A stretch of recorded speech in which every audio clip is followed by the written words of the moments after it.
and welcome to the Everyday Board Game Podcast with your hosts, Daniel. And Daniel. Daniel, we have just spent a lot of time in a car recently.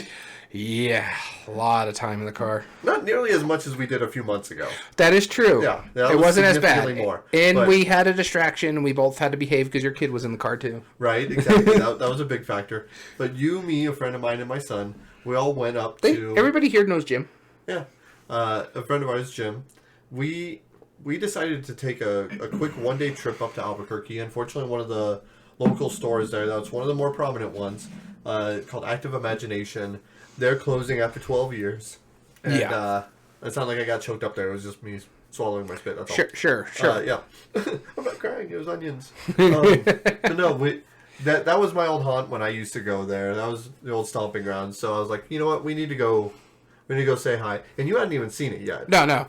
I hardly ever go up to Albuquerque. I think you and me were talking about it. The last time I went there was probably 10 years ago almost. Right? Yeah, so... Yeah, probably. Just after I got married, so... about 8 years or so. Yeah, so it wasn't... Yeah, it was... Man, yeah, it was significant. And I wasn't in board gaming. I've been up there a couple times since then. I haven't been up there since I got into board gaming. Right, exactly. Yeah. And as Creative Chaos said, yeah, blah, Albuquerque. I don't disagree with you, but we did hit up 3 shops, and I just figured that'd be cool to give them a quick shout out. Oh yeah, Active Imagination. What I was just saying, they're closing after 12 years. The owner said pretty clearly that she's ready to move on. And cool. Their last day is going to be the end of the month. I think she said the 30th, something like that. Yeah. So if you've ever been a fan of that place, awesome. Good to show them some love. But then while we were there, we also hit up a couple other stores. We checked out Slice and Dice. What did you think of that? That was good. I like it. So instead of a board game cafe, it was a pizzeria board game pizzeria. Yep. Some really good food. Oh, and also it was like, okay, it's a board game pizzeria. It's probably not going to be the best pizza in the world. The toppings were just normal toppings and nothing to write home about. The marinara sauce was decent, but that cheese that they put on there was so good. So good. Yeah. And so much to the point that you were like raving about it for like most of the rest of the trip. Yeah. Yeah, that was like your favorite part of that. That cheese was, it's incredible. I got the cheese bread, and it was fantastic. So I just want to give that a quick shout out. Slice and Dice. And the owner, you talked to the owner. Yeah. Really cool guy. Really likes to support the state, for local communities. Anybody who's in the state, he wants to have it brought into his store and support it. Absolutely. So their store sells everything from like Magpie games to Level 99 games. Now there was another company who made Orchard, which I don't remember. I don't remember the name of the company, but yeah. So he's really great about supporting local designers, publishers, stuff like that. So.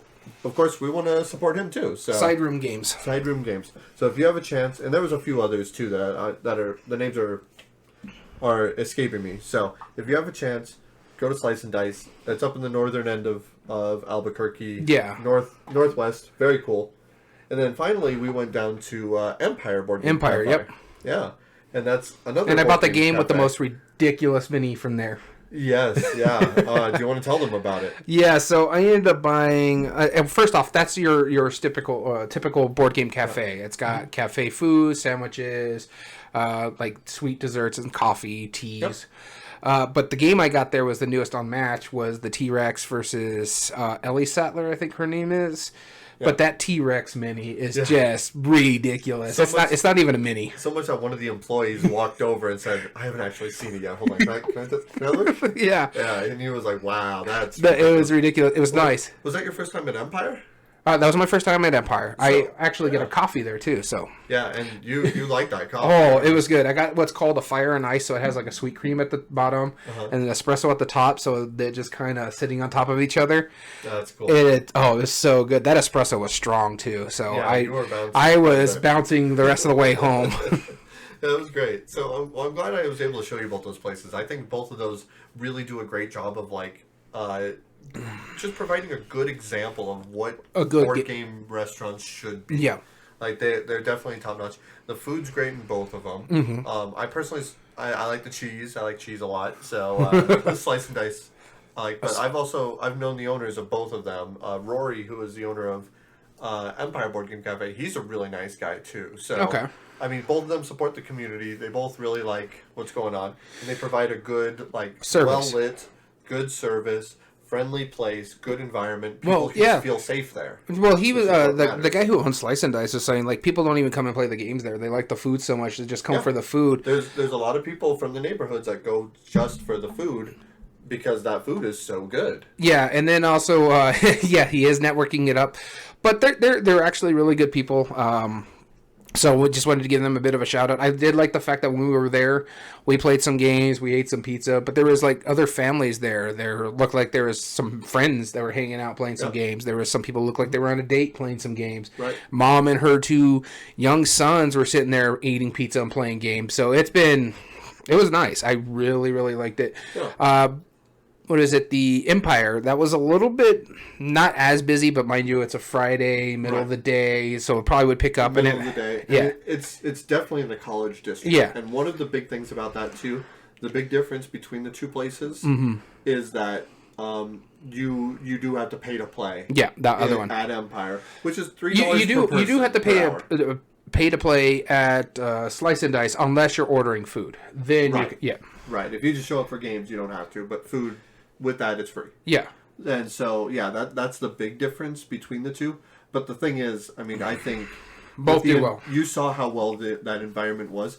That neighborhood has the ability to not be The best, yeah. the best neighborhood just because of where it's located. Yeah, it's downtown. It's not the safest area. Well, not really downtown, but it's the main drag. It's the main drag, actually yeah. if It is you're Route Route 66 fans, that's part of where you would have to go if you're doing the Route 66. Right. Exactly. So that's something to keep in mind with that. But with that considered, I've spoken with the owner and his wife on occasions, and they said that their whole premise is that they want to give a safe environment where anybody, regardless of your beliefs, regardless of whatever, you can feel safe playing there. It's a safe environment. Yeah. And that's why.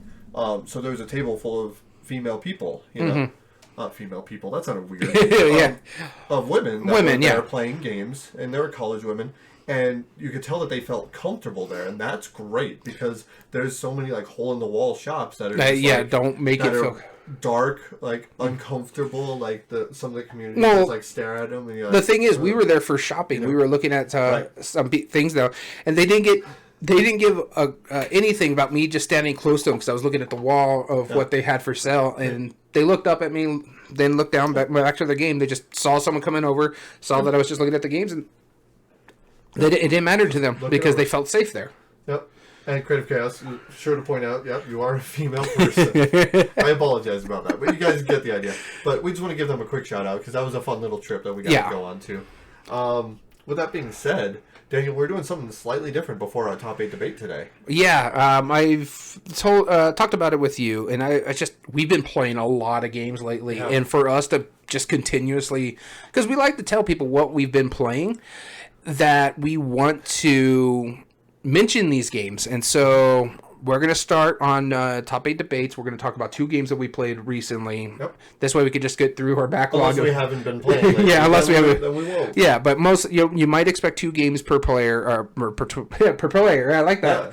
Yeah, 2 games per player. Yeah, for us to talk about before we get into the actual topic, but we haven't even mentioned the topic today. No, we haven't. Our topic today is our top 8 racing games, which was the reason I talked about us being in the car, driving all those hours.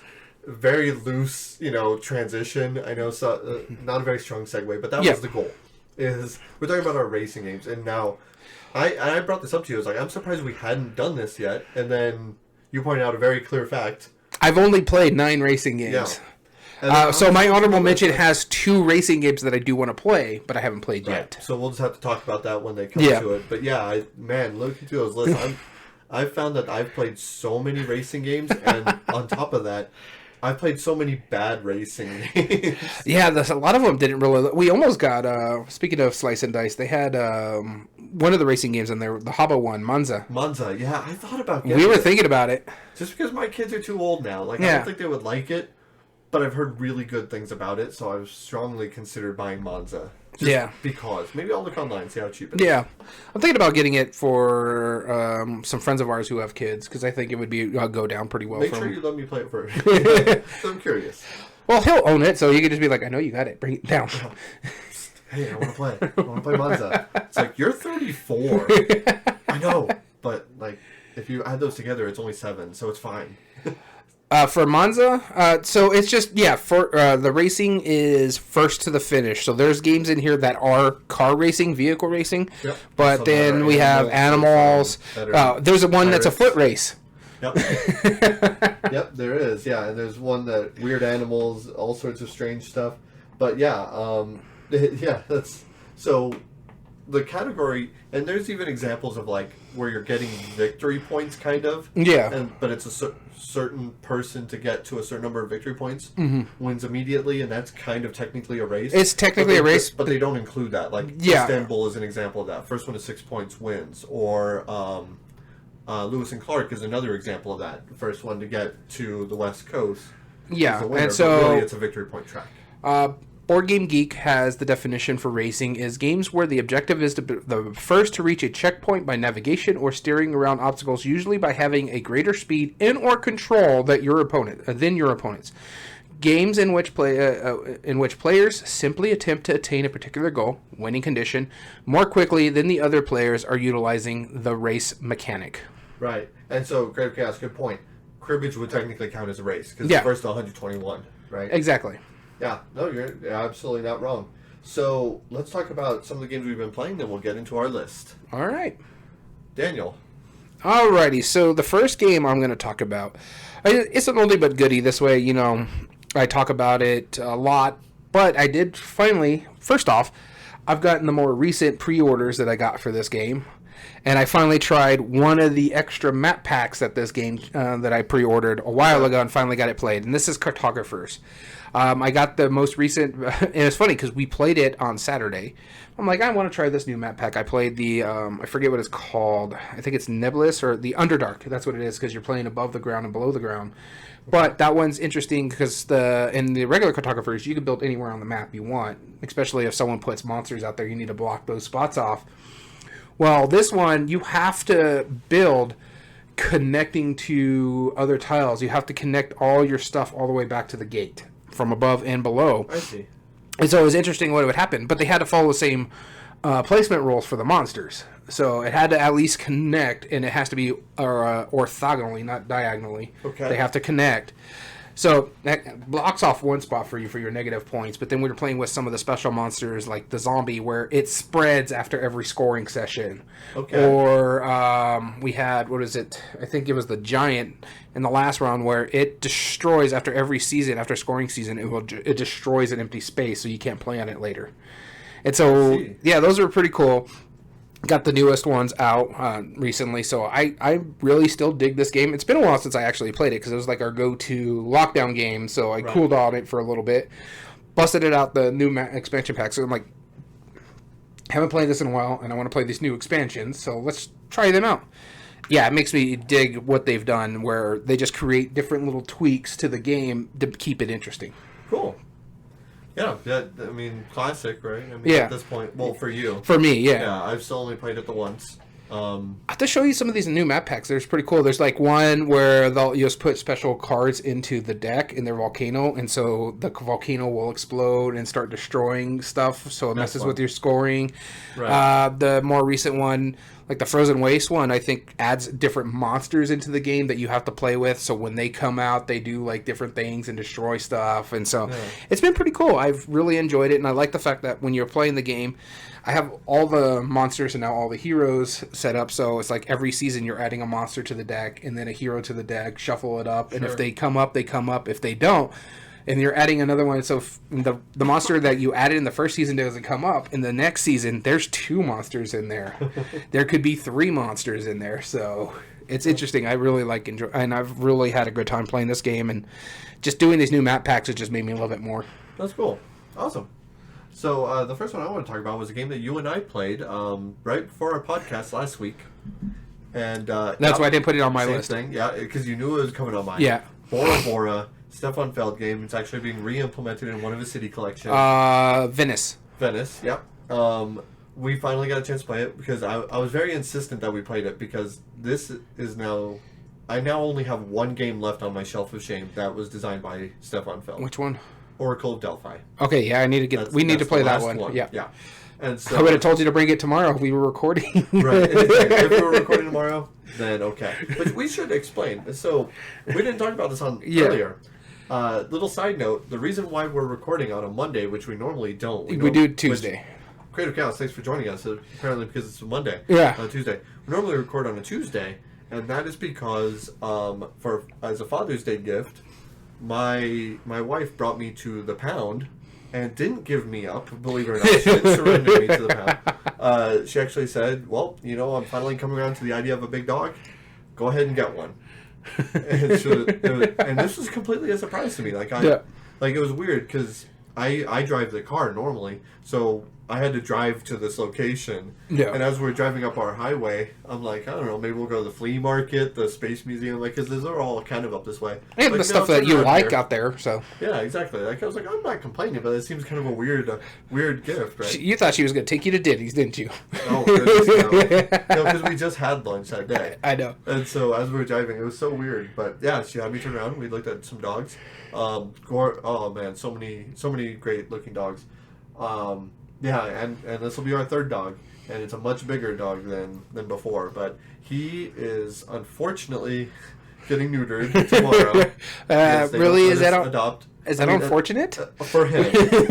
I mean, I don't blame him. I wouldn't want to be. I'm just saying. But remind me to show you a TikTok that I sent to my wife. I don't want to see TikToks about this. Like, I don't know how this reminds you. Sir, it's hilarious because I sent it to my wife when we're talking about it. Talking about neutering dogs, and you're like, hold on, let me show you a TikTok. No, sir. But it's because I mentioned that our dog is getting ready to get TikTok or TikTok to get neutered. That's the new term. Yeah. Oh, the poor dog's getting TikTok tomorrow. He gets neutered on the 1st.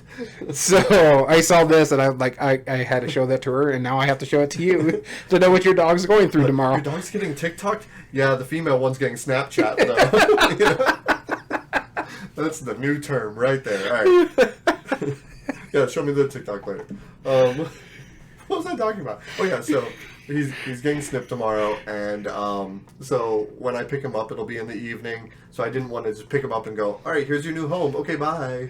And then come film. So I wanted to spend some time with the new dog. Yeah, no, I get it.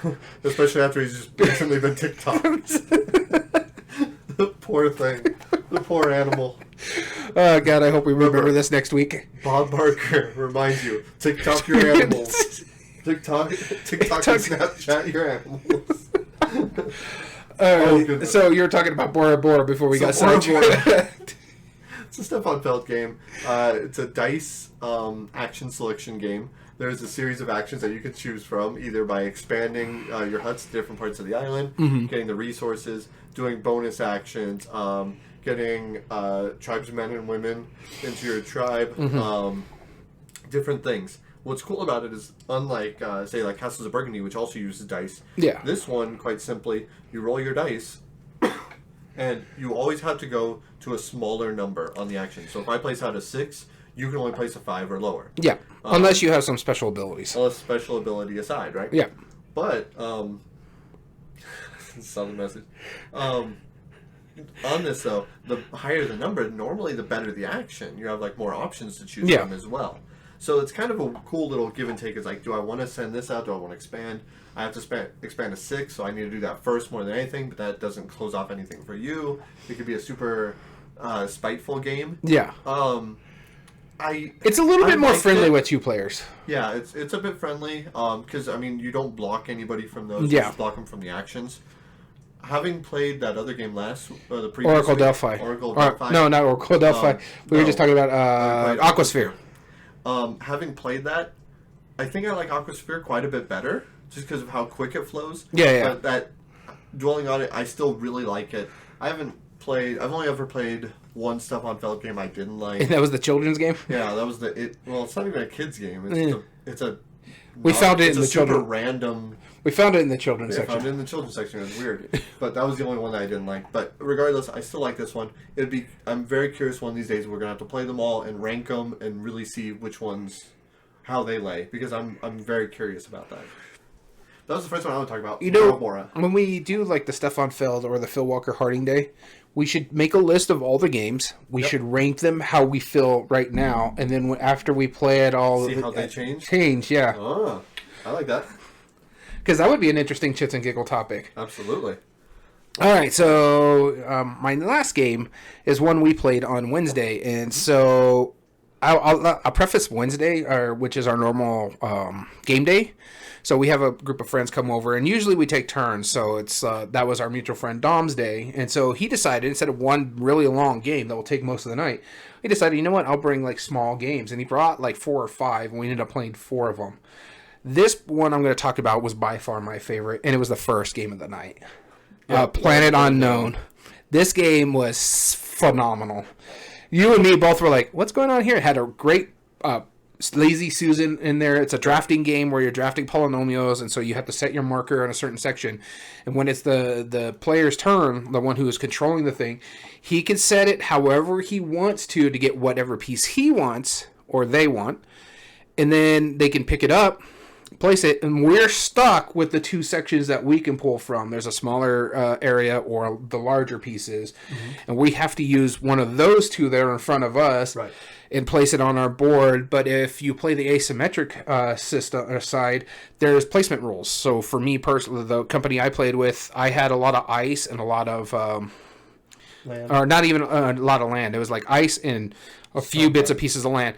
But my placement rule is I couldn't place were across both sections, so I had to play something either on land or on ice. Right. Where mine was basically a Swiss cheese of a planet. It was even missing like a whole corner and had a bunch of holes all over it, and I couldn't place on holes at all. I forget what Dom's was specifically. I know he had a hole right in the middle, but there was some rules that he couldn't place in. I couldn't remember what it was. Right. But then you also have your company that plays differently too if you do the asymmetric side.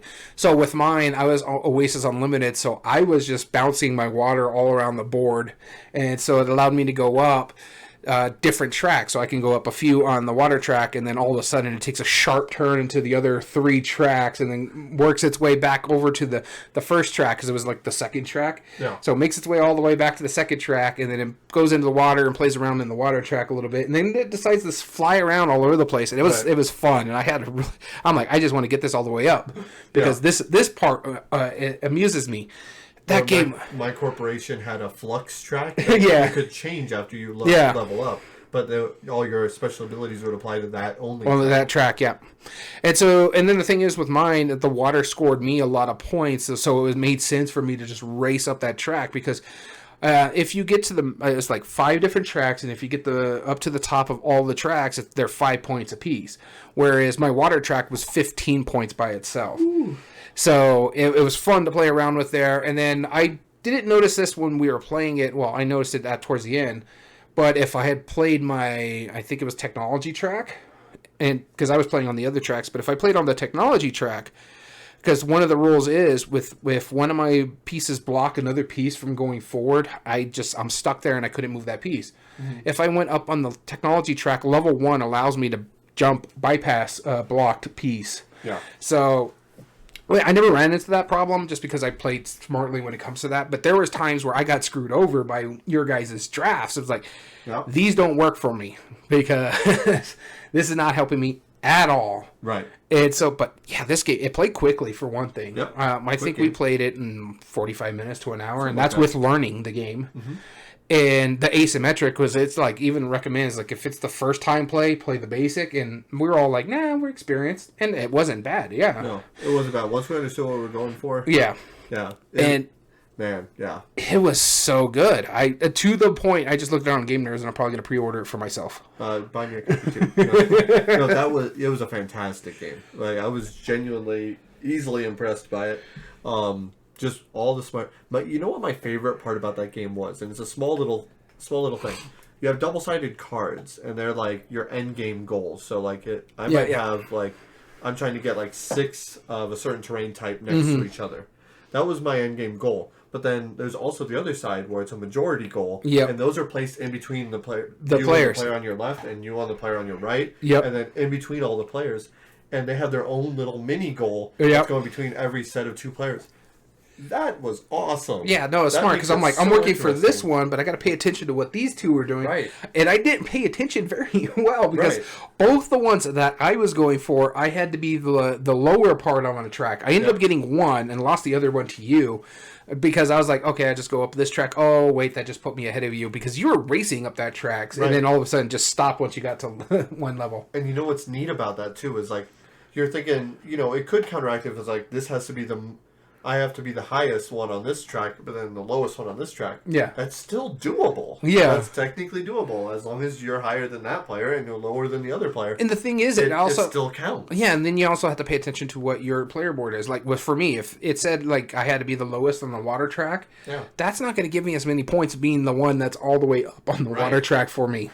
And I'm sure there's extra levels of drafting where, like, if I'm trying to make, or if you're trying to be the lowest of the tracks, I could push those tiles toward you where you have to place one of the two. Yeah, and force yourself to go up. Yeah, it's so fun. It was a very smart game. Great puzzle. Great, yeah. And it's funny because like a lot of people talk about like solar or multiplayer solitaire, and this kind of feels like it's that. But then towards a certain point, you have to pay attention to what other people are doing because it's like don't give. And because like towards the end of the game, I was like, depending on two distinct pieces I can get, if you don't give me those pieces, the game's over. Yeah. Because it's either the game in trigger either is one person cannot make a legal move, or two stacks basically are depleted. That makes sense. Yeah. And so it's like, if you don't give me one of these two pieces, the game's over. Yeah, I'm gonna buy a copy as soon as I find it available. Same. It was really incredible good. how good it was. All right, with that being said, my last one that I want to talk about was a small, simple little card game by one of your least favorite designers, even though you just don't give him enough chance. Freedom and Freeze. I bought this. I've played a lot of his games. 3. I have Fast Loss, Fine Sand, Futuretopia, Fear, and there was one other one. And the only one I really like one of them. Fast Loss. That's Fast Loss, yeah. But no, Fuji Flush, it's a simple little card game. You have the numbers 2 through 20. Oh, okay, you did play this one. Yeah, I did. I got this to the table. You shuffle up the deck, deal everybody 6 cards. Okay? Now, the lower the number, the more copies there are of it. So, between like the numbers 16 through 20, there's only 1. And then, I want to say like 13, 14, 15, there's 2, and then et cetera, down to 2s. So, it's a very simple game. All you're trying to do is you're trying to play a card and get rid of it. Okay. Now, because you're trying to get rid of all the cards from your hand. Yeah. So, on your turn, you just simply play any card from your hand of your choice. Okay. There's no restriction of what you can and cannot play. Mm-hmm. But that's how you play a card. You just choose a number from your hand, play it. Not a random, your choice. Yep. So let's say I play out of 4, right? Okay. If whenever anybody else plays a card, you're going to flush any numbers that are lower than that. And what that means is that, let's say you play a 5 after my 4, right? Since my number is lower, I discard mine, and I have to draw a card to replace it back into my hand. However, if it stays around until my next turn, then I get to get rid of it, and I don't have to draw a replacement. Simple as that. That's the basic of the game. Okay. Now, there's a couple other little nuances. So, like, let's say you have a 10 out. Okay. And our mutual friend has a 6. If I play a 6, then our two numbers, since we're working together, technically at that point, we put that, they combine for that one turn, thus making it 12 and flushing your 10. Okay. Right. So you could double up the numbers. Simple as that. So same with like if somebody else plays a third one. And now also, if it's only for that one turn, so if anybody plays a 7 or higher, they would flush ours. However, if somebody scores a number and flushes it or gets rid of it the same way that you would at the beginning of your turn if it hasn't been replaced, everybody else with that same number also does. So it keeps it a little bit safe for a little quicker. So it kind of in its own way benefits you for playing cards that are similar to others and working with them to backstab them at the last second. It's smart. It's it makes sense. That's it. That's the whole game. I taught you all the rules. I'll have to try this one. But like I said, Freeman Freeze is not hitting... I know, he doesn't tend to. Yeah, and most of his stuff is very different. Yeah. This is unlike most of his other games. Okay. But I do tend to like a lot of his games where he just has like a number system and like certain things do certain things, and that's something I haven't seen before. Whereas anybody who plays a higher number flushes the others. Yeah. And you're just trying to pitch all of yours. So of course you want higher numbers, but that doesn't guarantee you're going to be able to keep it out. Yeah, it's exactly. Better. Yeah. But you also can't combine them too. Yeah. And so scoring combos of lower numbers kind of works sometimes. So it's a nifty little game. I liked it. That's Fuji Flush by Ferdinand Freeze. I also don't really care much for his F names. Everything is what starts with an F. Because Friedemann Freeze has the company 2F Spiel. 2F Games. No, I know what it means. It's just, it's annoying. I know you put your bias towards it, but... No, I'm saying, like, Fast Loss. I mean, that's an oxymoron if I ever heard one, but right, it's actually a decent game, and I like how it worked, because the sloths are basically catching rides on other animals. Right, exactly. They're super lazy, but all the other animals have great ones. Yeah. Yeah. And the only reason... alliteration. But the only games that he doesn't, or that he publishes that don't have that is because they were translated. Yeah. Because all the games in German have the 2 Fs, the F Spiel names. So yeah, I like his stuff. He's a mad scientist. Sometimes games work. Sometimes like I said, don't. So I'm thinking Fear, Fine Sand, Futuropia, Fast Loss. Power Grid. Yeah, that's the only one that is an F. Yeah. And you haven't tried Friday yet, his solo game? Yes, I have. Okay. So it was okay. Yeah, it was decent for a solo game. Tough as nails. Well, it's tough as nails, but I play better solo games. Yeah, I mean that one's probably better. I like Onaira. It probably is, but I have enjoyed my time playing it for sure. I've played solo games where I just like after the first one I'm like, nah, this is dumb. Well, it's funny because I play some of these big games solo because they have a solo variant on them, and it's like I just recently played Ark Nova again because I showed it to the wife. Mm-hmm. I don't know if I would ever pull that out for solo, just because the setup by itself is a game. No, it's not worth it. Yeah. No way. All right, let's jump right into the list because we've been talking about games that we've been playing for too long. This is going to make this list way too long. Let's knock this out. Knock it out. Top 8 racing games. We have a couple quick honorable mentions that we want to talk about. But first, do we want to talk about our honorable mentions or the fan votes? We'll do our honorable mentions first. Okay. So let's go ahead and start off with this. Your first honorable mention, sir. So, like I said, I've only played 9 racing games, so I had to put 2 honorable mentions that I want to try rather than I have played, just because this way we could flesh out the podcast. Mm-hmm. First one I'm going to talk about is one we actually saw at Gamma. They were like really touting this one. It was like in advertisements and talking about it a lot, and I do want to try it. And that's Longshot, the dice game. Yeah. This one looks intriguing. It's a reimplementation of another game called Longshot, where it's about horse racing, but you're using dice instead, and they're just, racing. So the first one across the finish line wins, kind of thing. Yeah. It looks interesting. I do like a shorter version of some of these games, so let's see what happens with this one. But yeah, the one I want to talk about is Longshot, the dice game, but I don't know too much about it, other than it's a re-implementation, and I've heard really good things about it. Like, people are saying this is just blowing Longshot out of the water for them. Cool. Yeah, I do want to try this one as well. The first one I want to talk about is a very bizarre racing game. You're racing canoes down a canyon. Okay, that's nothing too crazy, right? So there's different ways where it's like kind of closed off. Only like one person can go at a time, and standard racing blocking. The twist is, the catch is, because there's always a catch, this is a trick-taking game, where you have to predict the number of tricks you're going to take, and if you're accurate, that's the number of spots you'll move. Okay. So if you say, I'm going to take 3 tricks, and you don't take that many, like let's say you only take 1, you don't get to move 3 spaces. You don't just go that. Okay. But if you predict... I might be wrong. It might either be a complete stop or you get a bonus of moving if you predict it correctly. But yeah, that's it. I mean, it's a standard trick-taking game, nothing too crazy, but the implementation of the board in Canyon works really well. Okay, what's the game? Canyon. Oh. Yeah. You said... Oh, yeah, you're racing down a canyon. It's called Canyon from... I want to say Ravensburger. It's pretty old. Okay, yeah, I was like, wait, which game are you talking about? Yeah, that's a cool one. All right. Moving to my next one is another one that I haven't played. This one's probably a little bit harder to get right now, but I do want to try this one. And it's about The Iditarod, basically. It's Snowtails, where it's a dog race where you're playing out and you're going to make sure you make these curves and you don't go too crazy. Oh, yeah. I've heard really, really good things about this game, but I just haven't been able to play it. And I want to see this either come back or if I can find a copy in the wild just to give this a try. Like, if we ever go do another Bookman's Run, as we call it, and I see one in the wild, I'm going to grab it. Oh, yeah, you're going to dive at it, for sure. Yeah, so I've been really, really interested. I want to try it. I heard good things, but plus, dog racing. Yeah, dog racing, exactly. We both really like dogs. And also... Especially if they're TikTok. Yeah, exactly. And then also because I like huskies. In fact, we have a husky mix in the house now because bragging. I love huskies. But the dog I'm getting might be part husky for all I know. It's a lot of things.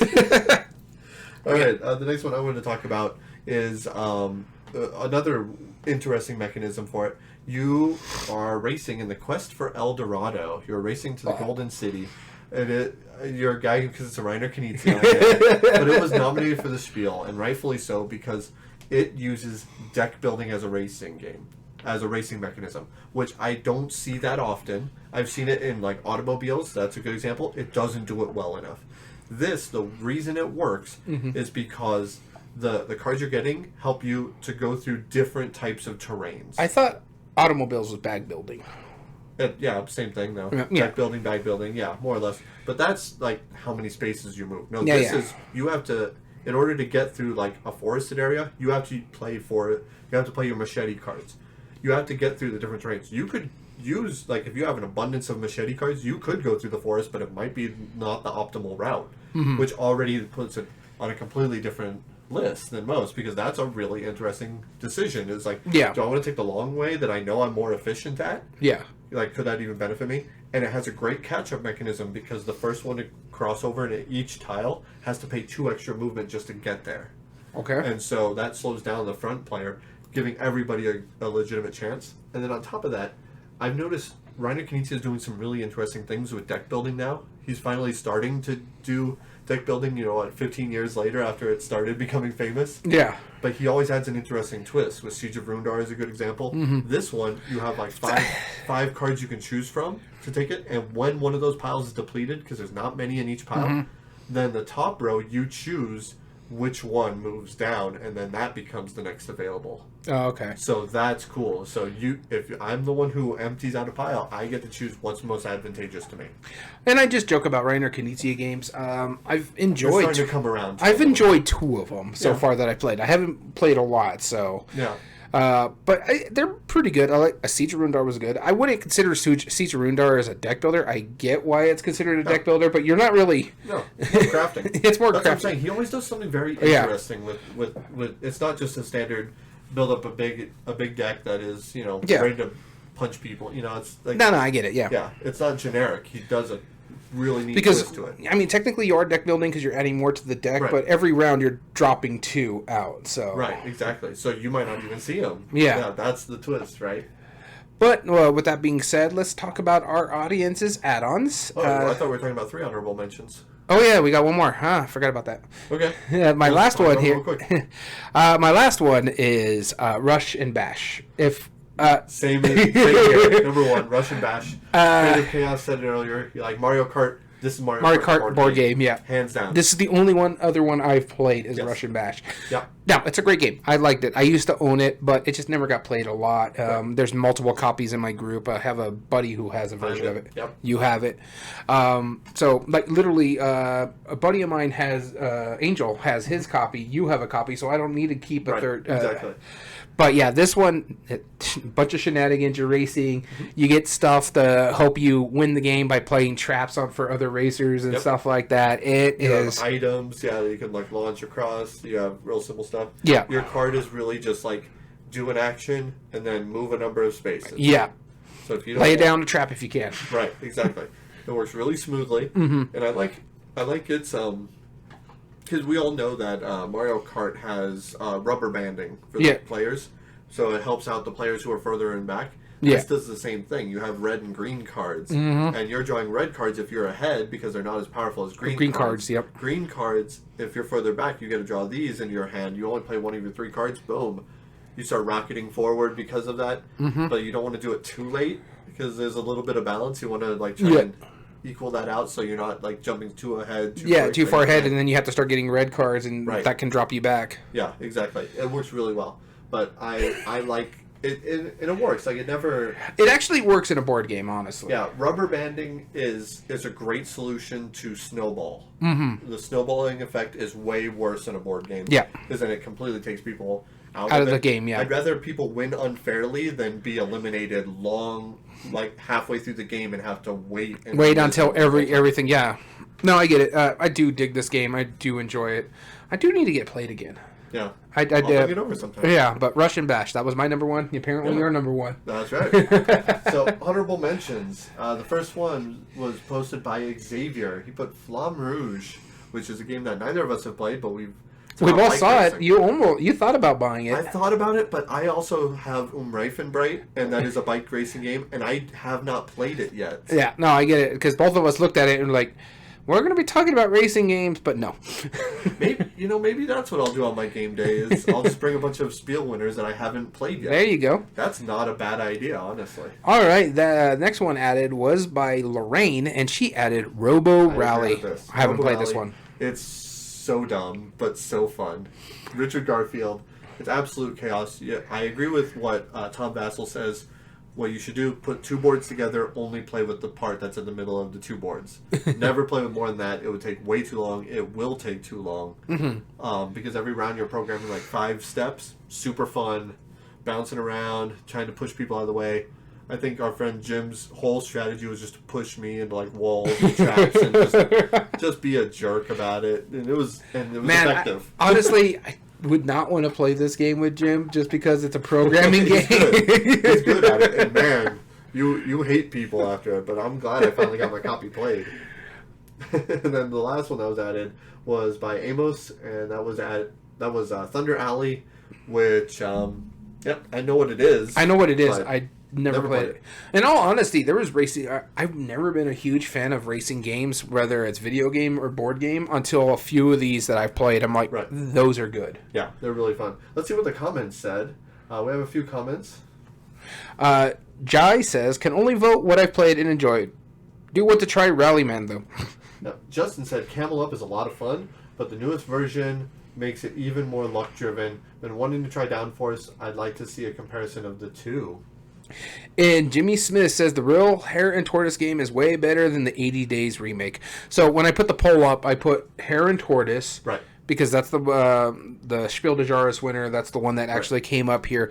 But I also put in parentheses Around the World in 80 Days because that's a reimplementation, and newer gamers may only know it as that. Right, exactly. And so we did count this as 2 and 1, even though they had separate Board Game Geek entries.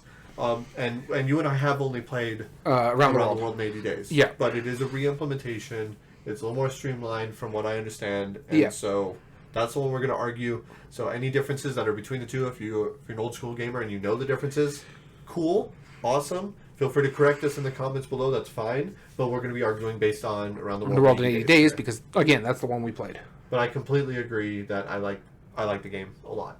Even though he says Hare and Tortoise is better than the remake. The remake was fantastic. Yeah, the remake was great. And this also might just be like the people with the nostalgia goggles and stuff like that. Because from what people who I've heard play it, the both games, they say Around the World just streamlines it better. Yeah. So exactly. All right. Let's get into this debate.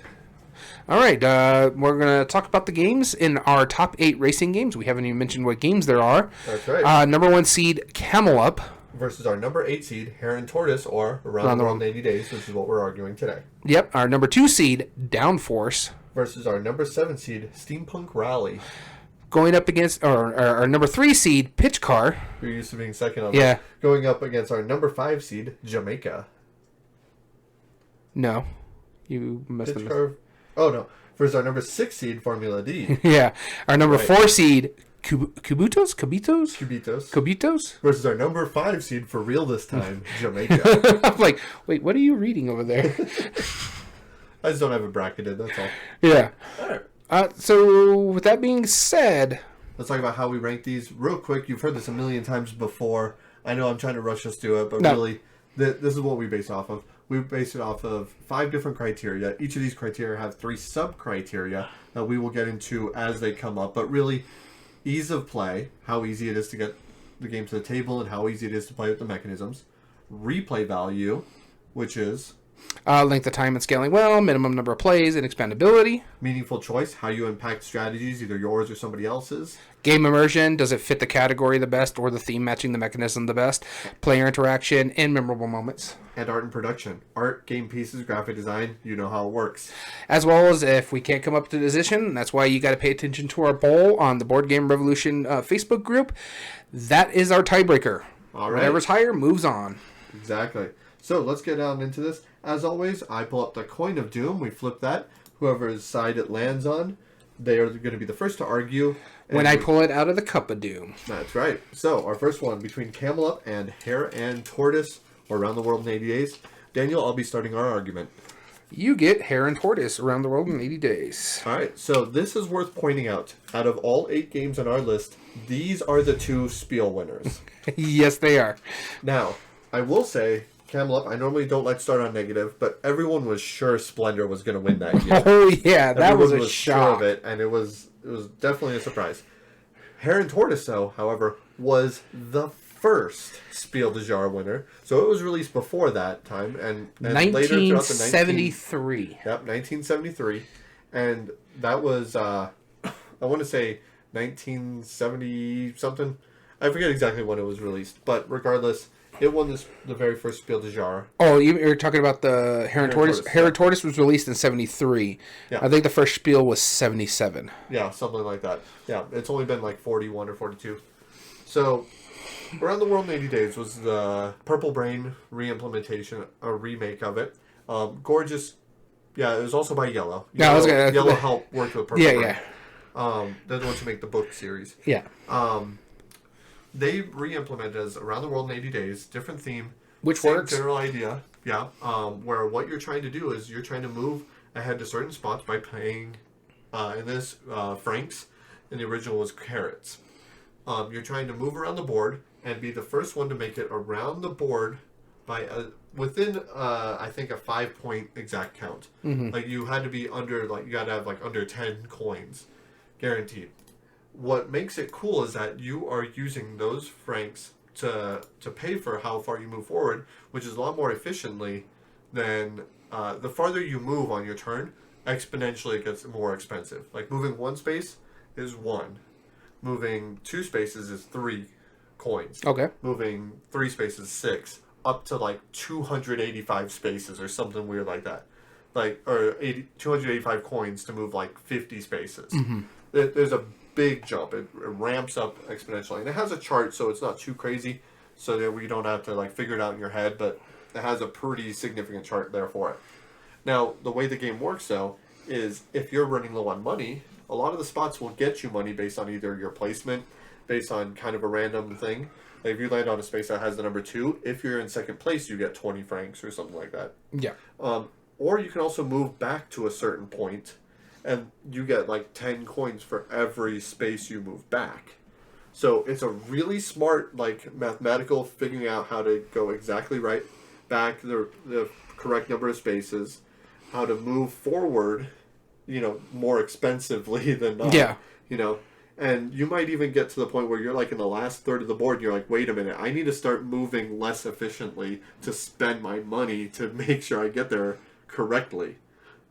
I ended up working it out. I was very proud of myself, and it was one of those stand-up moments that when I was playing this with a group, I moved exactly like 30 spaces and paid like 200-something francs and then winning because of that. Like, and I moved exactly, and I had zero money as soon as I moved. I remember. It was real, but it was such... That was one of those victories where you weren't just happy because you won. I was happy because I was able to work out the right situation, going against everybody else's strategy, planning out the correct move, and then it succeeding. My plan worked exactly perfectly.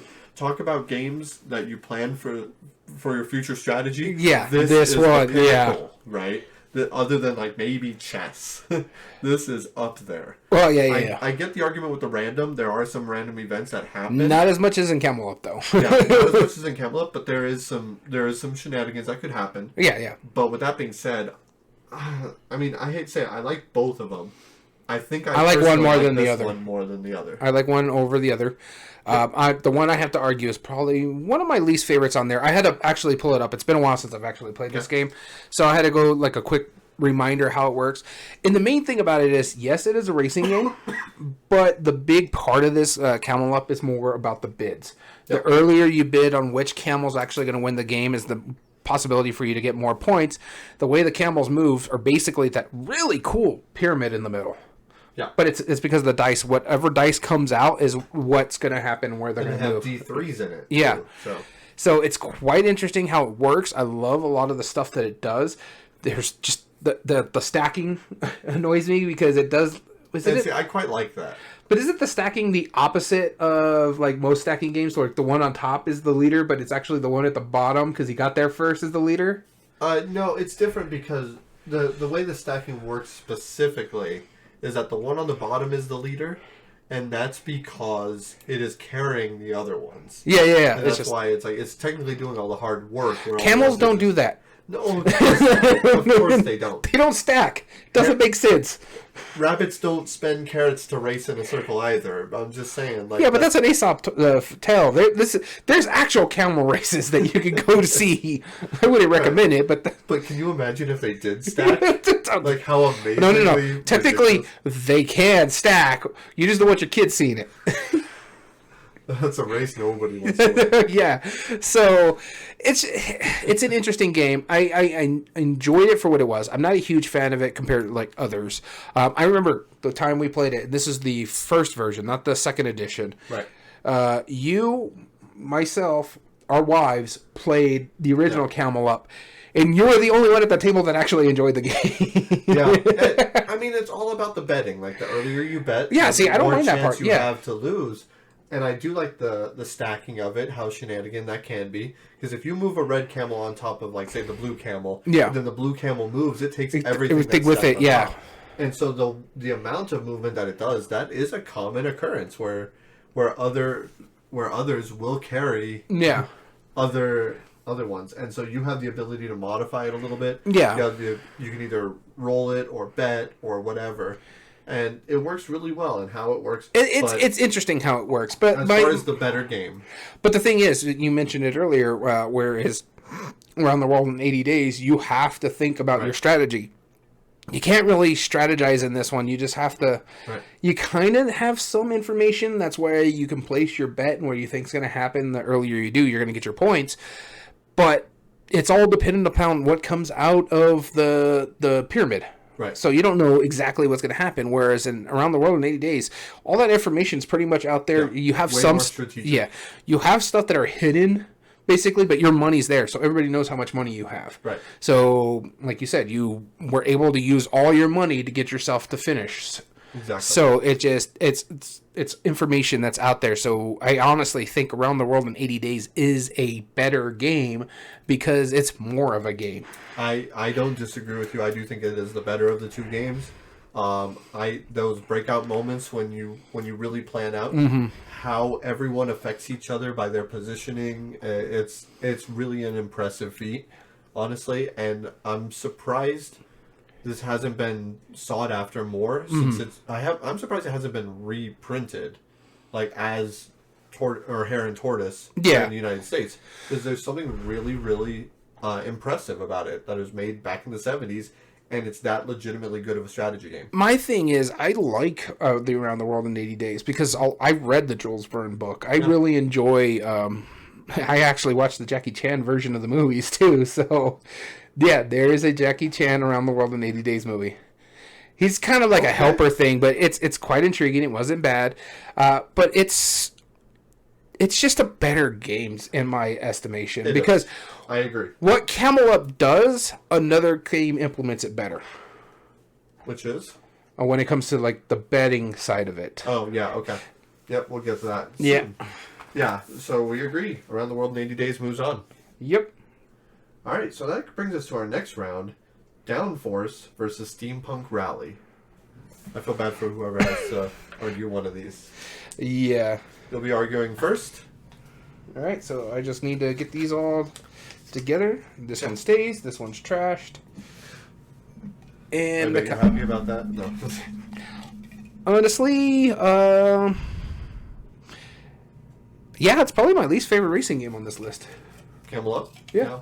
Yeah. I get Downforce. Okay. That's good. Because I barely remember Steampunk. And it's funny. I played Steampunk more recently. I already knew you were going to say that. Because I'm the same way, and I remember less of Steampunk also. Okay, so Downforce is by far, and I'm going to try to take my bias out of this, is my favorite racing game. When we did like exception to the rule, this was my exception to the rule. Right. Now, I've played more racing games that actually fit my style better than I like to, but Downforce is just an amazing game. Restoration did an amazing job with this re-implementation. It used to be a different... Michael Kiesling? I believe so. It's one of the two. Yeah. Yeah. So, but yeah, what Downforce does, like I said about the betting aspect, this is the game that implements the betting better. So you're going to get a car. There's going to be a bid in the very beginning of the game. You're going to bid to buy a car to get a driver ability. You could buy multiple cars, but everybody's at least going to get one. But you're not worried about your car as much. Yeah, you're going to get points if your car wins, but then you're also going to bet, depending on different lines on the racetrack. Yeah. Once they reach a certain point, you're going to say, okay, this is the one I think is more likely to win. Okay, this is the one I think is more likely to win when it gets to a second point, because what's going to happen is you're going to have a deck of cards, and everybody's going to play the cards, but you don't just move your car. You're going to move everybody's card. It's based in the line. So whatever car is the highest is moving the furthest, and you get to determine how it goes. So you can block it behind other people or block sections. Be like, no, I'm going to make sure my yellow card can get through here around other people's, like the blue and the red card. So I'm moving the red card the fastest, but I'm going to use it to block this lane. This way my yellow card gets up there. It's going to bottleneck lanes, and everybody else is going to get stuck behind it. Yep. So there's a lot of strategy when you're playing out your cards. Plus, you can use your driver ability. I think it's once per game, and they do certain abilities. So, one be like you can play it from the opposite end. So you could, because you have to go from top to bottom. There's one ability where you can play it from the bottom to top. Right. And so I like it because even if my car's not winning, I'm still in the game because of what my bets. Because whoever makes the most money at the end of the game wins. Right. The way you get your money is based on your bets, how much you spent in the beginning of the game. So you could spend all your money, get the cars that you want and the powers you want. You could still lose the game because you spent way too much money in the beginning. Right. You have to be very strategic about how you're betting, you're bidding, then you're betting, and how your car places. So if your car places in first place, you get a bonus. If this is the one you're betting on, you get more of a bonus. And all that money you accrued gets deducted from what you spent at the beginning of the game. Whoever has the most money at the end of the game wins. Very simple, very quick. This plays up to like 6 people, I think, with the expansions too. And it goes gangbusters every time I show this game. Yeah. I mean, I do remember very fondly playing it, and I bought a copy soon after, because I did quite like it. I have not played my copy yet. My biggest argument, and you kind of made a perfect example of it, I feel like racing games should be about the racing part of it. No, I don't disagree. That's the biggest argument I have against Downforce is that, you're right. Just because your car isn't winning doesn't mean you're not going to win, right? And that's a really great idea, and it works well. And the betting works, and it's fun, and it's enjoyable, but it takes away from you're actually doing the racing. I feel like when you're playing a racing game, it should feel like there's adrenaline. You have one goal in mind, and that's that line, right? And now, I'm saying this not to promote Steampunk Rally, because that has even less of what that is. I'm saying that because I do think, first off, Downforce should go on, but I will argue Steampunk Rally because I think what it does... It's actually really smart. I think, personally, it shouldn't be in this list. I agree. It's about a race, yes, technically, but you're building steampunk engine racing vehicles, and it's about how efficiently you can make these engines using the dice, working the different machines that are just attached together and technically getting points and yeah, as you're going, and Right. your things can go really crazy about the card placement and stuff Right. like that.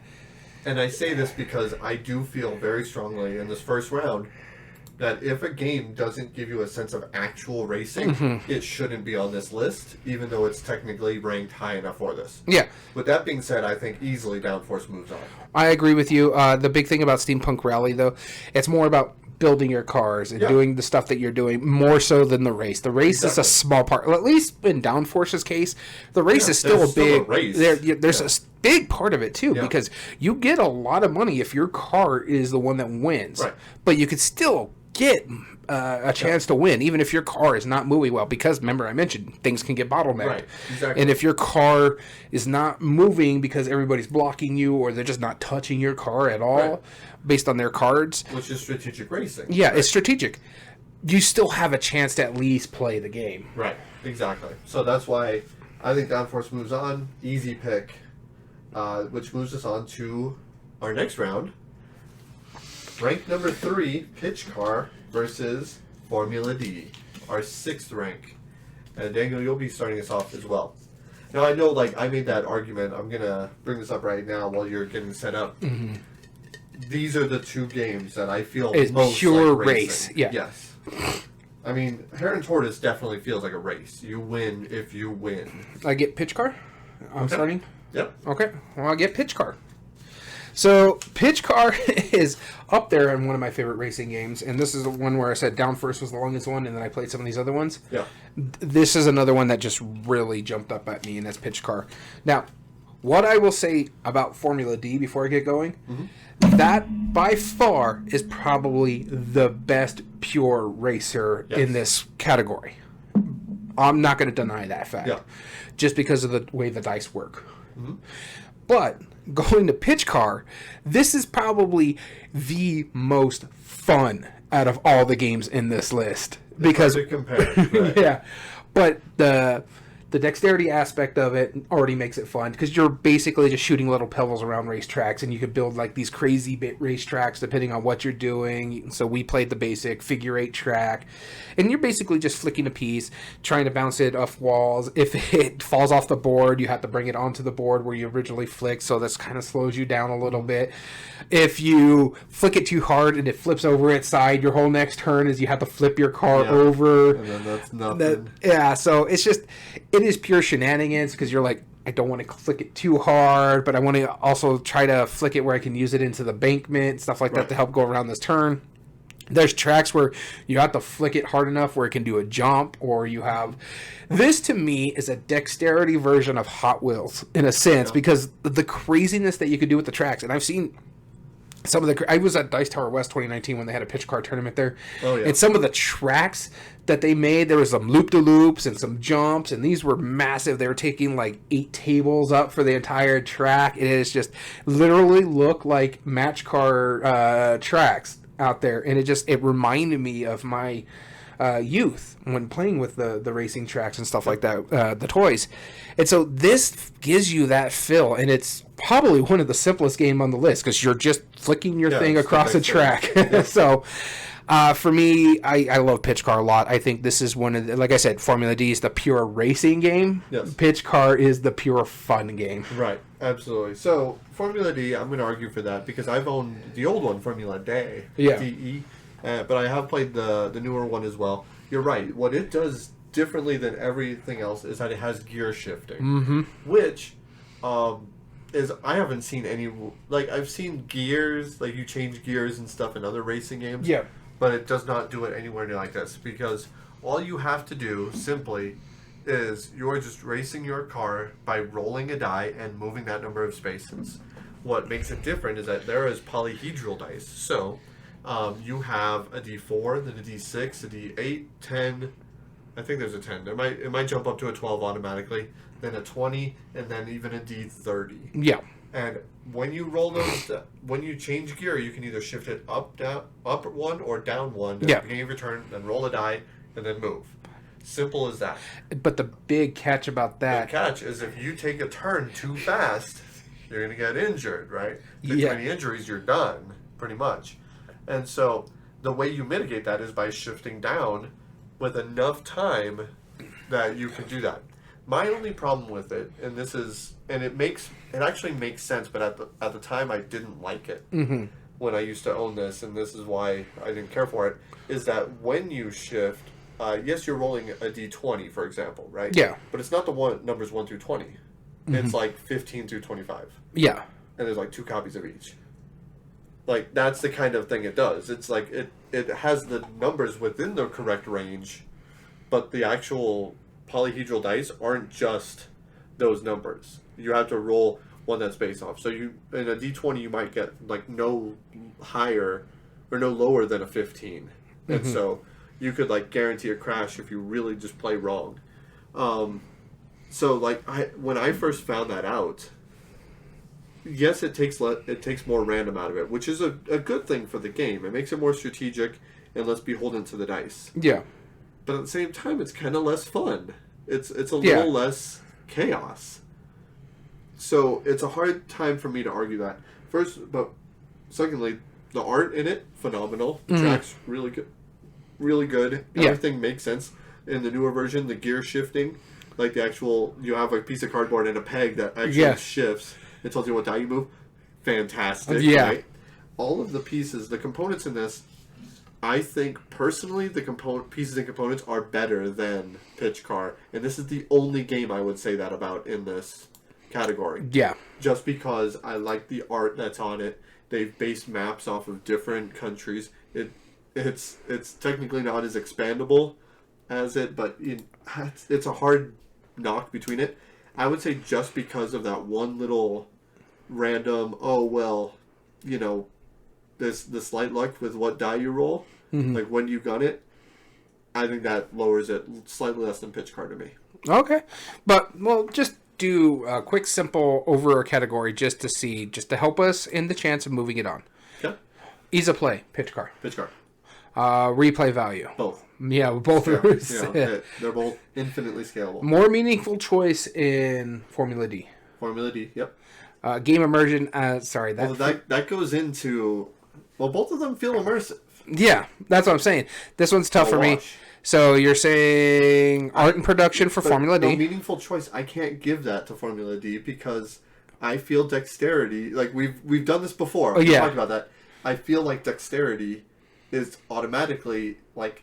Unless it's like a random dexterity, like throwing something... Like, flicking a disc is a highly skilled ability up there with strategy. Okay, I could see that. Call it a wash. Okay, game immersion. Probably Pitch Car. Yeah, I was gonna say. Yeah, probably Pitch Car. Because we get into that game a lot when we played it. So. And then art and production is Okay. Art and production is. So Pitch Car is moving on. Yep. Pitch Car moves on.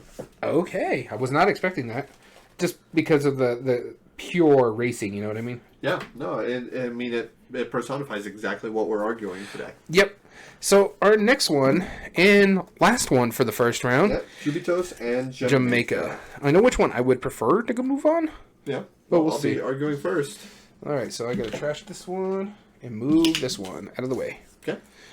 And you, at the Cup of Doom, are getting Cubitos. Okay. So, remember how I said earlier about deck building being used or bag building? Mm-hmm. This does it, and it does it really well. Yeah. From one of our favorite designers, John DeClaire. There's a reason, because he took a simple premise, used different sided dice, which is really interesting. And all you have to do is roll all your dice and roll at least one of the symbols. But that's after you've already rolled 3. Mm-hmm. So there's no bad turn. There's just less good turns, right? Yeah. And so, but all of your choices, what you don't use, stays in your ready pile for the next turn.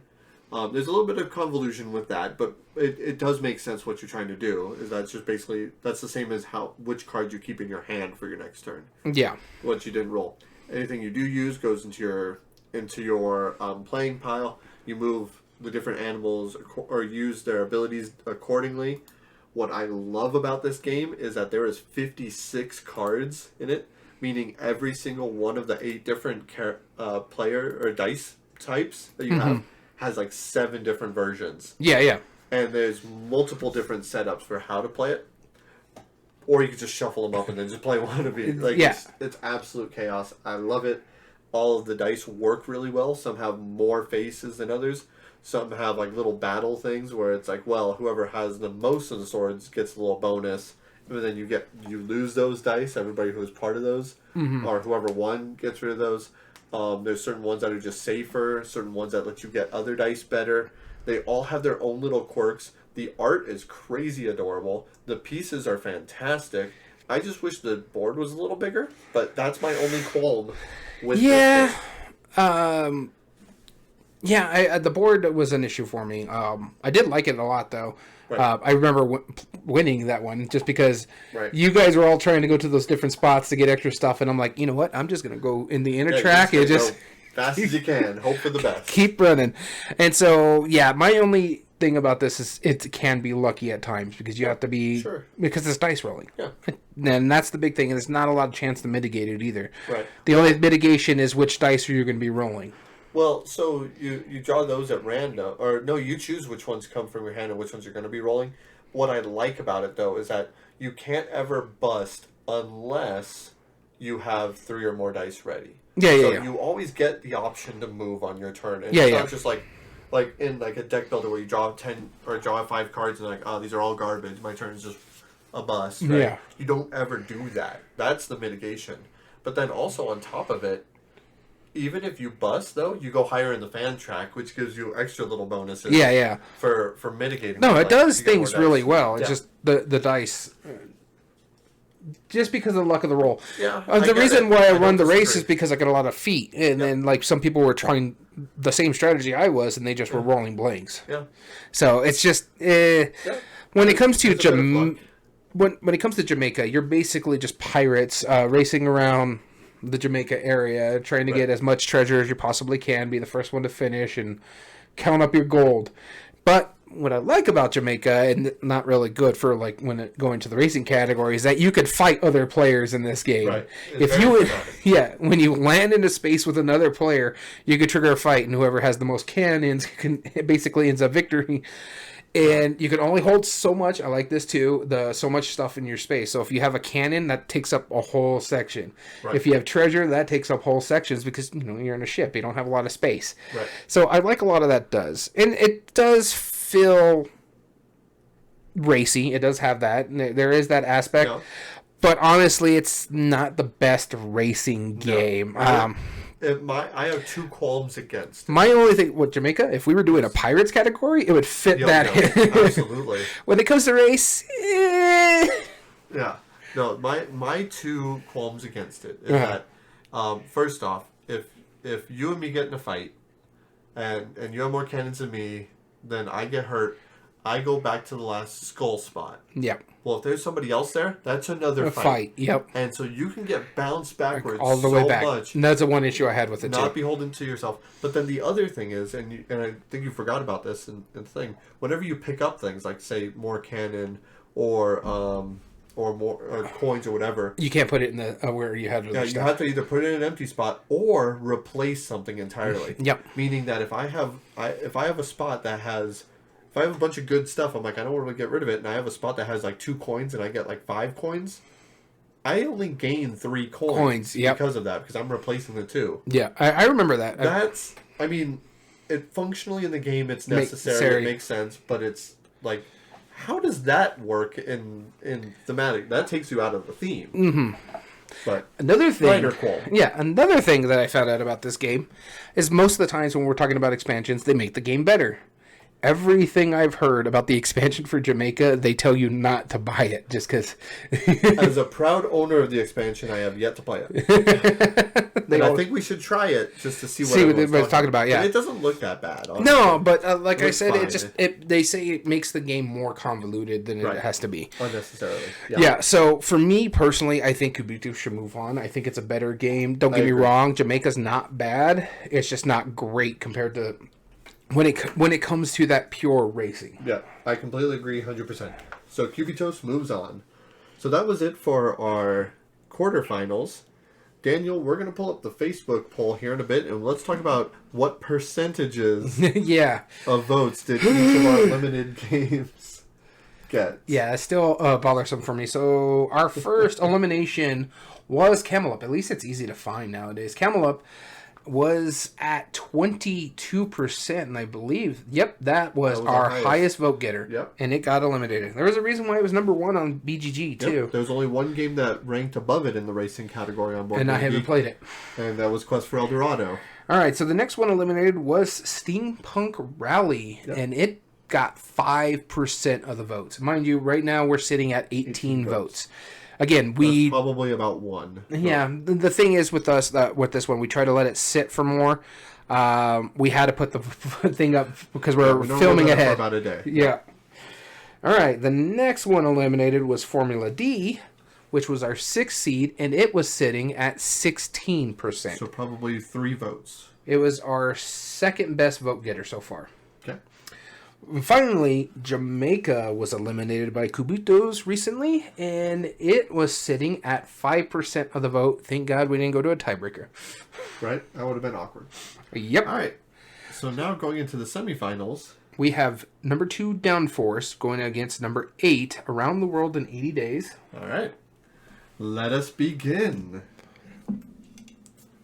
Daniel, you'll be starting this argument today. Oh, yay. Honestly, I know which one I want to win. I know. But they're both really good games. Fantastic.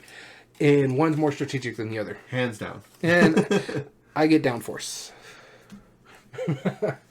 So, everything I mentioned in the last part of it, Downforce does really well. It gives you the racing feel, but allows you to still be in a chance to win the game. Yep. Even if your car is not doing well. That's the best part of it. And the thing about Downforce, too, if you think about when it comes to car racing, that makes sense because you're someone who owns the car, but you're still gambling. You're still betting on if other cars are racing. This way, you're still making money. Right. It happens. Insider trading. Yeah, pretty much. It happens. Yeah. So if I was Dale Earnhardt Jr., let me tell you how many games I would have thrown. I will say just this: to bet on others. Downforce. Well, not the drivers. Well, I mean, you're driving the car. You're not technically. You're choosing who goes where. That's all right. driving. All right. So, art and production. It's the prettier of the 2 games. Don't get me wrong. Around the World in 80 Days is pretty, but it's more contrast. It's like black and white. The art is better. Barely. Yeah. But the production is far better in Around the World in 80 Days. Oh, yes. Well, that's also when you're thinking about like Kickstarter versus a game that actually just came into production. This wasn't a Kickstarter. Around the World in 80 Days was not a Kickstarter. I thought it was a Kickstarter. Not that I know of. No, it was a Kickstarter because our mutual friend got it off a Kickstarter. Okay. I didn't. But either way. I was like... it wasn't specifically made for Kickstarter, I don't think. I think they were planning on it regardless, but... I'll look it up, but I swear it was a Kickstarter because my friend was talking about it for our game head game. Yeah. Either way, I still think the production is better. I like Downforce production better. It's more colorful. It's easier to read. Oh, the art, yeah, I'll give Downforce. Well, the graphic design too. Now the graphic design is brilliant on. It's Around the World is super clear. Yeah, it's clear, but all the spaces make sense. It even has. I don't know, that iconography like took worn on purpose. The iconography. The iconography was a little much. The old-timey newspapers, those are the events. Like, come on. No, I can't give you art. I can't give you art production. We'll get into it afterwards. But I think it's a very beautiful game. It's colorful. You can actually pick up a smaller version of this game in Target now. Cool. I think that's amazing. Yeah, no, it is. It's doing well. There's meaningful choice. It's not going to win meaningful choice, but there is a lot of good choices in Downforce. It's not going to win it. I'll admit that. Expandability, it's going to win that one because it scales very well and for the time. Around the World in 80 Days is a long game. We played it in an hour and a half. I can probably get 2 games of Downforce in that time. It's not my time to argue yet. Go ahead. I do, and the expandability on its own will beat Around the World in 80 Days. Yeah. Yeah. That. It's easier to play than Around the World in 80 Days. Mm-hmm. So yeah, I just think Downforce is the better game, and by our criteria, it's actually winning. It's tied so far. So ease of play, yeah, I give you that, and replay value, absolutely, yeah, 100%. Around the World in 80 Days, the reason I think it wins art and production is that because the you cards- the no cards- accounting for taste. I know. no, the cards had to happen, right? The cards are not colorblind friendly. Downforce, they're bright colors, yes, but they're just a color bar. I can see the colors, no problem. Yeah. They're pretty colorblind friendly. They're bright, I'll give you that, but there's no symbology that specifies what it is. No, It's but simply I get that. yellow And bar, it's not like moves 30, whatever. it's not perfect by any means, but it's also one of the first ones I And did. there's no, And mind you, graphic design. the only problems thing with about Around the World 80 Days when it comes to colorblind friendly is because everything's black and white. No, it's not black and white. It's pretty much black and white. It's like, it's sepia tone because it's trying to play into that old-timey feel, of course. But it's not. All the spaces All right. have their own color. The only They're all problem with very the clear sepia what they tone, do. my color blindness, I already see it sepia. It doesn't do But any you don't good. need the colors for it to matter. Where if I'm looking at a tiny little car and I'm going, wait, is that blue or purple? Wait, which one? Because the colors don't match the cars either. They don't. The cars are not that bright and they're tiny. That's a problem. Man, That you is a have problem not with played design. this game in a while, have you? Yeah, I know that they're bright colors, but they're not. It's not like a big giant Hot Wheels car in there. It's a tiny little piece that is true. That is only part of it is the color. Like it's and that those colors don't match the exact same shades that are on the cards. Like I remember the purple being a lot darker on the card itself. It was more of a dark purple, like a grape purple, where it's like more of a pink on the card. I don't think you're right about that, but I'm I'm going to let you do your argument. But regardless, I think Around the World in 80 Days wins art and production's meaningful choice. The one that I think that it argues with, or this is the one. Yeah, let's pull it up. I'll have the black spots. Okay.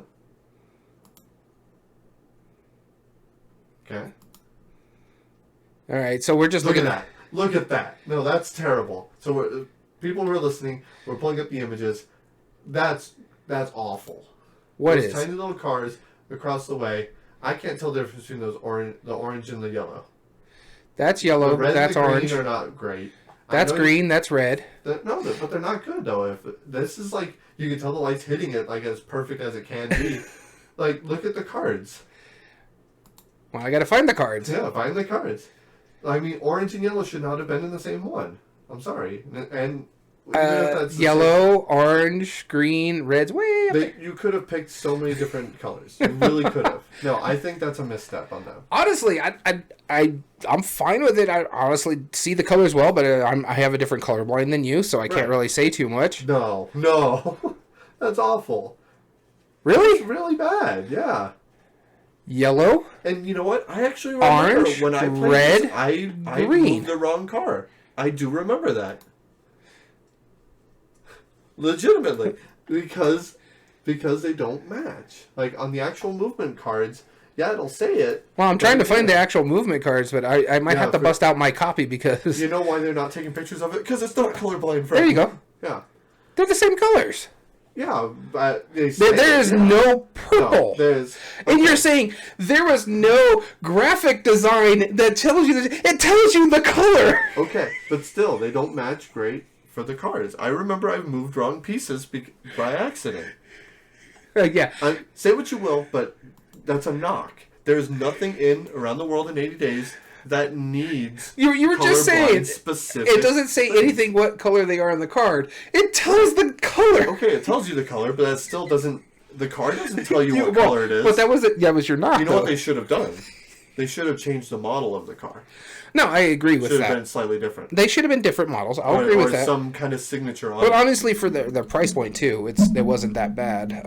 But I know Price point aside, it doesn't matter. not a lot of people that I know, or I know a lot of people that actually.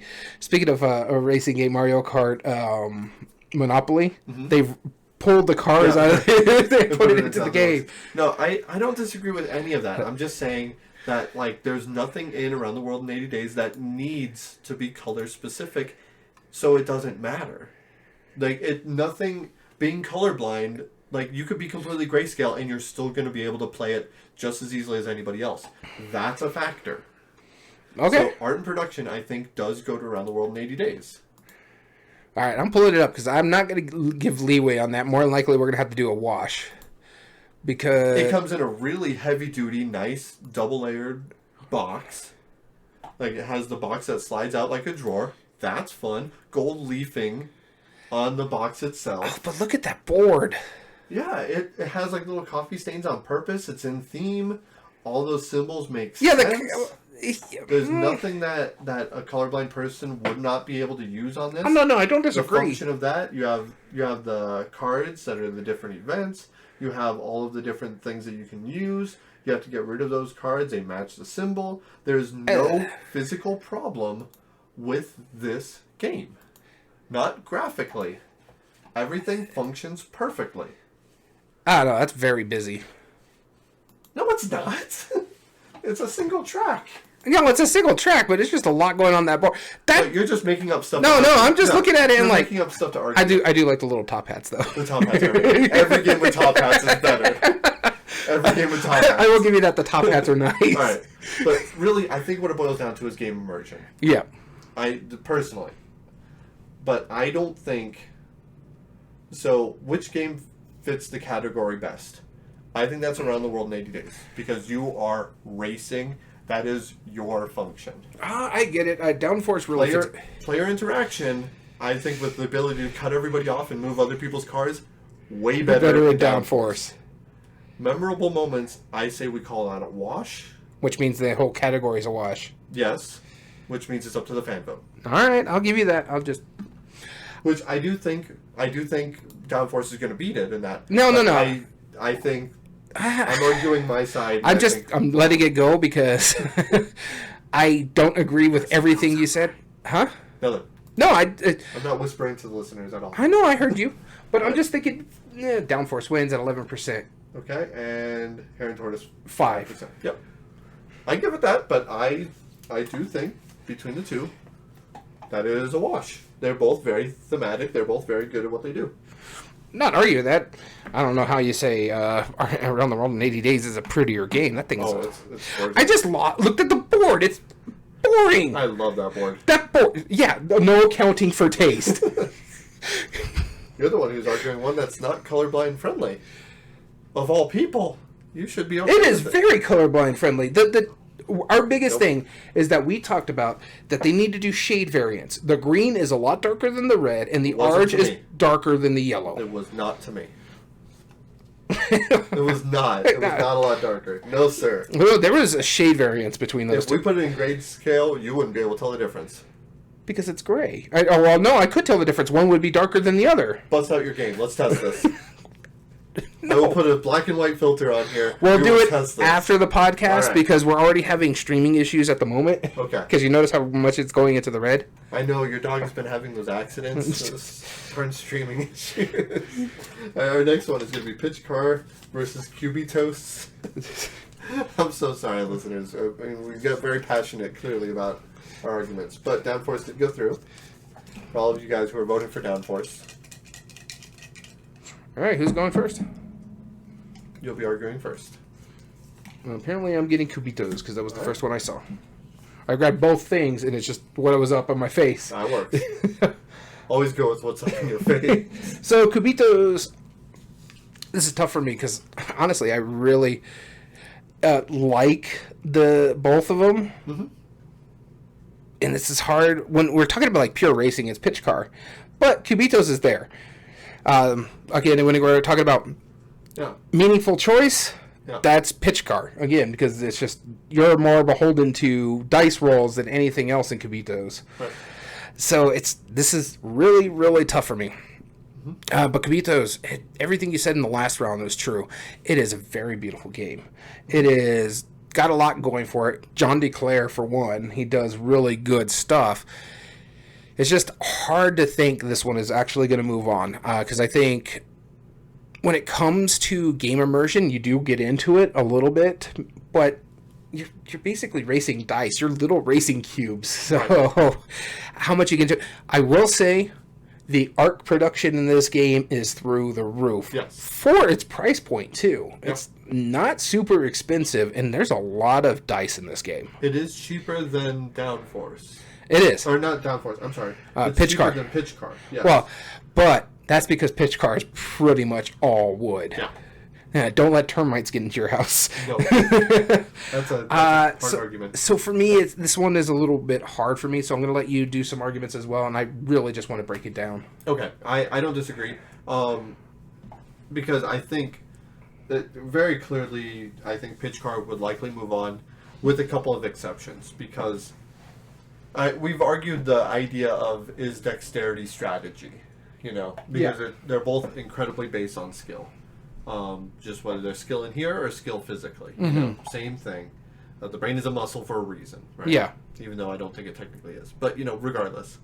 I know what you're talking about. Yeah, you know what I mean. But as far as long-term strategy and Pitch Car, there's no way you really affect other people's unless you knock them off, and that's for one turn. Right? Yeah, no, I get it. So, as far as your strategy, just go. So there's, you have to be skilled to go better. Yeah. But it's impact on other players or your long-term strategy. I feel like your long-term, technically, I can make the argument for that, for dexterity. But other player strategies, you have no impact on it. And arbitrary choices, there is no arbitrary choice. It's flick. Yeah. So, but the thing is with meaningful choice, I feel, goes to Pitch Car. Yeah, no, I get that. There is some strategy in Cubitos, just for the simple fact of where you're going to the track. If you're in the inside track, you're getting an easier chance around the track than everybody else. Mind you, I'm not getting as much bonuses as everybody else either. Right. Yeah, exactly. Whereas, once again, Pitch Car, I feel like it's immersive. It feels like you're racing because you're jutting along that track. Yeah. Cubitos has a lot of really fun stuff going in it, and it's really fun, and it kind of brings out the world of this absurd cubic world of racing, like to be the supreme leader of the cube world or whatever. Yeah. Whatever the theme is. Yeah, that's the thing. Silly. It's not really thematic. Right, but it does feel like a foot race. Made to be absurd. Yeah. And it brings out that absurdity as you have fans cheering you on and utilizing all these animals to run faster or something weird. It's fun how it works. However, the only counter argument I can say realistically with Pitch Car is that the rubber little side tracks, they don't always fit in well. Yeah. That's it. That's my argument. All right, easy play. Other than that, easy play, Pitch Car. Replay value. Pitch Car. Meaningful choice. Cubito. No, Pitch Car. Pitch Car. Yep. So right there is it's moving on, but let's do the other two. Game immersion. Honestly, Pitch Car. Pitch Car, yeah. Art and production. I would actually say Cubitos. I will give you Cubitos this way. Of the boxes, but they functionally do what they need to do. They fold a little weird. But the dice are really nice. The game board's really nice. But then honestly, I think Pitch Car is ugly. It I is. really do. I like the wood though because it's good components. It's just ugly. Yeah. Like, maybe if they include little wooden trees or something, like to put up like randomly. No, let's not. Tire, let's not go freaking Colt Express route where the scenery is just there put like a tire in there. Put like a sticker on one of the things that's like a super slippery sticker. It'd be an oil spill. It could work, right? It doesn't slide quite right, Well, then it wouldn't be an oil spill. No, because it was actual oil on your board. No. That's an upgrade right there. I think Pitch Car moves on. Yeah, well, we just did the math, and it is. Yep. So for our YouTube people, we're sorry with the video quality of this one. Our audio side, haha, suckers. Haha, showed you. Haha. But yeah, it's just streaming on a Monday is not great now. It's not. It's really hurting. All right. Downforce versus Pitch Car. Yeah, so between Cubitos and Around the World in 80 Days, what kind of votes did they get? All right, so let's see. So Around the World in 80 Days, we mentioned it because it lost in the tiebreaker. It was at 5%. And then finally, Cubitos was sitting at a lovely 5%. Good deal. So moving on to the finals. Downforce versus Pitch Car. This almost seems too obvious. Yeah. Honestly, it does, but like always, we're just gonna break it down. We don't pick a side. Out of it, right? We don't take a side. Let's just see which one goes through. Is there any that stand out to you? There is to me. Yeah. There's one there's two that stand out to me. Yeah, art and production. Downforce. Downforce. We'll come back to that because I was saying pitch car. You just said it looks boring. It does, but the graphic design works better, and the art is better in Downforce, but that's it. The production is better in pitch car. We'll come back to it then, because that's the one that's obvious. Ease of play. Pitch car. Okay, we'll come back to that. Replay value. Pitch car. Okay. Meaningful choice is, honestly, I think I know where it's going to go. Game immersion. Honestly, I think this is Downforce. You really get into it, especially when it comes to like the betting side and stuff like that. There's more player interaction other than when your stuff is falling off. Yeah, no, I don't disagree with you. My only argument is that you're betting and racing the car at the same time. There's no situation where that makes sense. You're still racing the car. Yeah. So you're getting the racing aspect. But that's why it's under two categories: racing and betting. They cannot bet while driving. Well, the driver's not driving or not betting. It's the owner. You're the owner of the car. If you're the owner, you're not moving the car. That's the driver. You can't do both. But then again, you can't move everybody else's cars too. So exactly. That's another notch in the unrealism. I will give you. Feel like you're racing. Yes, no, I'll give you the first part of game immersion. I'm talking about the other two parts of player interaction. Yeah, I mean, it's like we always have a blast doing that between us with the. Oh yeah, we have a blast, but I see like more of the interaction was like, why are you moving that? Why are you blocking me in? What is going on here? What are you betting over there? Yeah. What's going on? Yeah, I'll give you that. But memorable moments, though. I mean, honestly, the one game I've never played with the ramp or the loop, but I imagine those are cool. Yeah, no, it probably leads to memorable moments. But for me, most of my memorable moments of pitch cars either going off the board or flipping my car. So, although that was always funny, like when all of us were just like launching off of the road every single time, and we're like, "All right, everybody, reset." But at a point, it just gets annoying. True. Our buddy, Gamehead Geek, won the race, and I hadn't even made it past the first curve.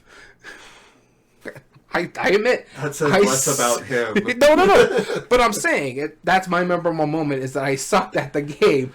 Whereas I remember that moment being hilarious. Whereas Downforce, you even though I'll give you that. You'd be like, oh god, my car sucked, but I still had a chance to win the game. Okay. I'll give you game immersion then. So I'll give it to Downforce. Yeah.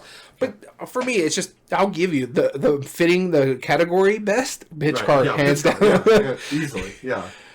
Meaningful choice, impact on other player strategies, pitch car. Pitch car, yep. Though you can impact other people's strategies in the Downforce pretty well. Yes, that's the part that I would give to Downforce. The other two. Your long-term strategy and arbitrary choices. Yeah. There's nothing arbitrary about flicking correctly. So we don't even have to go back to art and production and make that argument. Even though it would go to pitch car. No, it would not. How?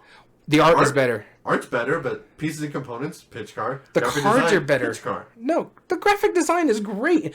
What graphic design is in pitch car? It doesn't need it. That's the best part. It's disregarded. No. It doesn't. No. It's a null. No. Because it works perfectly. I'm just doing it here. There we go. Pitch car is the winner, 3-2. 3-2. All right, good deal. So, I mean, I don't know why I argue it like Downforce is a bad game, because I really like it, but it's just those small minor quibbles. We have to have something to argue about. Yeah. And with games, you just want to argue instead of. Well, that's the point of a debate, right? Yeah. But the thing is, really, like, between pitch car and Downforce, you know what it is. You're so mad we didn't get really into much argument last week when we did the compare and contrast that you just want to make it hell today. No, but I feel very strongly that between these two, if you like dexterity, pitch car is going to be the thing for you. If you don't, Downforce. Is I agree. Game. Yeah, like that. If pitch car wasn't on the list, Downforce, well, I mean, obviously would have won. But I mean, not just a little bit. I think it would have won by a mile. Oh yeah. if that helps. Yes, we're both stubborn. Yes, we are. So Let's look at the votes. Yep. What were the votes? The final vote would have been, as my thing is going crazy over here, Downforce was at 11%, Pitch Car at 5%. Yep. So there we go. If it went to tiebreaker, Camelot would have won. Yeah, if it went to tiebreaker the whole way, Camelot would have won. Wow. All right, that is surprising to me how well Camelot is loved. Yeah, and considering Jamaica is on the list, considering like all these others, were added. I mean, Flamme Rouge was added on, and that got just as many votes as Pitch Car did. Pitch Car, or more than Pitch Car, Downforce, yeah. At 11%. So, and then Formula D was 16%. And honestly, like I said, that to me feels the purest when it comes to racing games, just because of the downshifting and everything. Agreed. Yeah, and you're not placing bets. That's a plus in my eye. Well, I'll tell you this: Formula D sounds more racing than what was it? Automobiles, where you're pulling cubes out of a bag. Oh. If we had to compare those two, just the way that worked. I mean, it's I don't know. I can't wait. Oh, cantaloupe. It's camel up. Camel up. Not the game Cantaloupe. That's a totally different one. Or the fruit. Yeah, well, technically melon. All right, so that was a really fun debate. Join us next time for a topic that we don't know what it's going to be yet. Yeah. But we'll check. Maybe we'll do like the bonus episode next week when we're not having streaming issues. Right. There you go. So we want to thank you definitely for tuning in. If you ever want to join us, like our good friend Creative Chaos, on a live episode and live argument, traditionally it's on Tuesdays, but you can join us on twitch.tv/everydayboardgames. As well as you can find all video re-uploads on YouTube at Everyday Board Games 2020. And if you like what we do, there are 3 things you can do to help us grow on the platform. Subscribe if you're not, like the video, and comment down below and tell us your thoughts on the subject. As well as all audio versions can be found on most podcast platforms under Everyday Board Games Podcast. This includes Spotify, Google, Amazon Music, and Podbean. All right. And if you want to contact us directly, either say hi, enter in a future contest, or give us ideas for future episode topics or top 8 debates, email us at everydayboardgames2020@gmail.com. As well as you can also get in contact with us on our official Twitter page at EBG Podcast. So we want to thank you so much for tuning in. As always, I've been your host, Daniel. And I've been your host, Daniel. And keep on racing. And listening to Everyday Board Games. And remember, every day is a good day for board gaming.